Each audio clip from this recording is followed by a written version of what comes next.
All right, let's talk about something we all do every single day, usually without a second thought, using the internet. We send emails, we stream shows, we click on links, but have you ever really stopped to wonder what's going on behind the curtain? Well, it's not magic, so let's dive in and uncover the incredible mechanics that make it all happen. Seriously, think about it. In that split second after you click send or tap a link, what's actually going on? Your request doesn't just poof appear on the other side of the world. No, it goes on this amazing high-speed journey. And that journey, it turns out, is guided by three essential pieces of hardware. Think of them as the internet's traffic cops. You've got the switch, the router, and the firewall. Each one has a really specific, really important job. So let's follow a single packet of your data and see how they get it where it needs to go. Okay, so before our little data packet can go on its big global adventure, it has to start small. It's got to figure out its own local neighborhood first. Your home network or the office network. And that's where traffic cop number one steps in.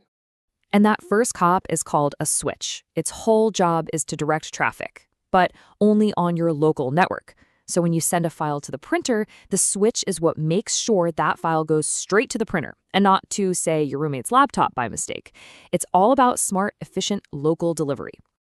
Yeah, this mail sorter analogy is pretty much perfect. Imagine you're in a big office building. The switch is the person in the mailroom who knows exactly which desk to send each piece of internal mail to.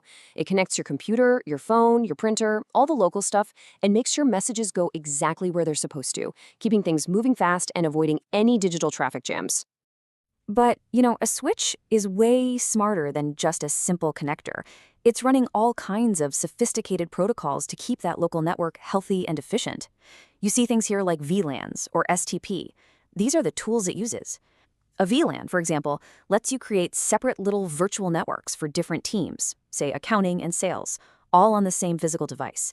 It's a real powerhouse for local communication. All right, so our data packet has been sorted locally. It knows where to go inside its own building, but what if it needs to go to a completely different building or, heck, a different country? It's got to hit the highway, right? It needs to find the absolute best route to get there. And this is where routing comes in, and where our second traffic cop, the router, takes over. See, a router's job isn't about connecting devices on the same network.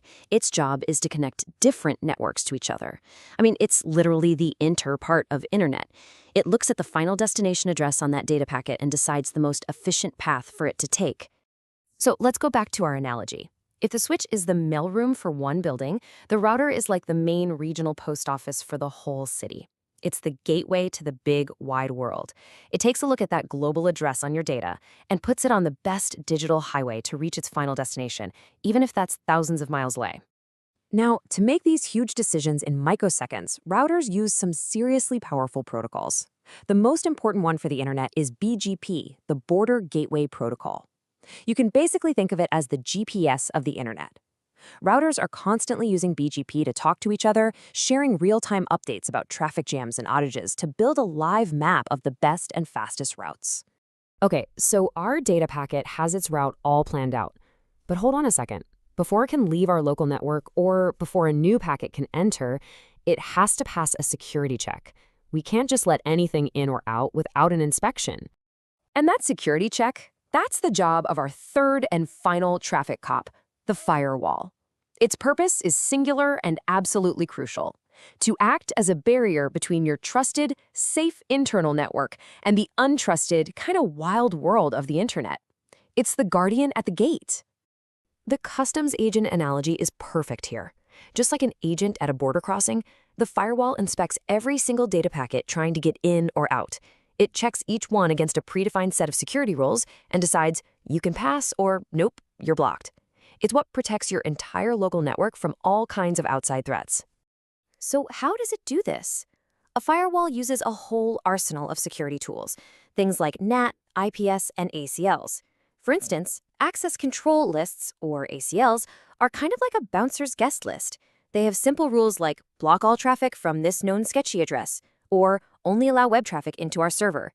These rules enforce security policy, and they are your network's first line of defense. So, switch, router, firewall. These aren't competing technologies. They're a team. They have to work together seamlessly to provide the fast, reliable, and secure internet experience that we all depend on. Let's just put it all together one last time. Here it is, all in one place.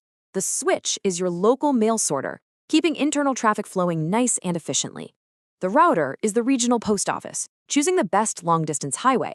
And the firewall is the border customs agent, making sure everything that passes through is safe and authorized. Each one has a distinct and absolutely vital role. And that brings us to a final thought. You know, the fundamental principles of switching, routing, and firewalls have powered the internet for decades. But as we move into this new age of AI, quantum computing, and literally trillions of connected devices, you have to wonder, how will these invisible traffic cops have to evolve? What will the network of tomorrow even look like?